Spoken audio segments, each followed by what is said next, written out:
এই দেখুন বন্ধুরা, আমার লাউ গাছগুলো দেখুন বড় পাত্রে লাগানোর উপযোগী হয়ে গেছে। এখানে আরও অনেকগুলো লাউ গাছ ছিল, সেগুলো আমি অন্য পাত্রে লাগিয়েছি, আপনাদের দেখাবো। আজকে এই লাউ গাছ দুটো আমি এই দেখুন এই ফলের ক্যারেটে লাগাবো। তো যেহেতু এটা বড় ক্যারেট, তাই দুটো গাছই আমি এখানে দিয়ে দেবো। তো প্রথমে দিব এই যে হচ্ছে আমার বাগানের শুকনো পাতা দিয়ে দেবো 1 লেয়ার।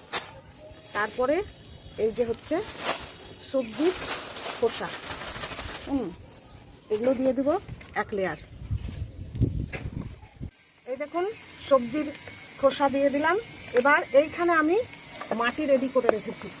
এই মাটিটা হচ্ছে 60% গার্ডেন সয়েল, 30% হচ্ছে গোবর সার, আর 10% দিয়েছি মানে জৈব মিশ্র সার দিয়ে মাটিটাকে আমি মোটামুটি 4-5 দিন ঢেকে রেখে দিয়েছি।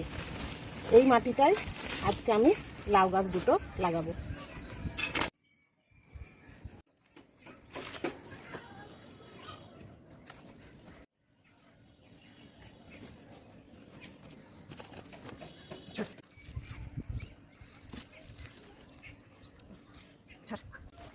এই দেখুন এই ক্যারেটে দুটো ঝিঙে গাছ, এটা ছোট ক্যারেট বলে একটাই লাউ গাছ দিয়েছি, আর এটা বড় ক্যারেট, এখানে দুটো লাউ গাছ দিয়েছি।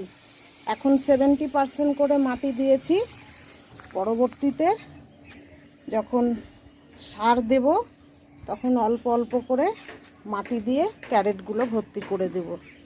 এবং এখন কদিন ছায়াযুক্ত স্থানে রাখতে হবে, তারপরে গাছগুলো যখন লেগে যাবে তখন এরাকে রোদ্রে বের করব।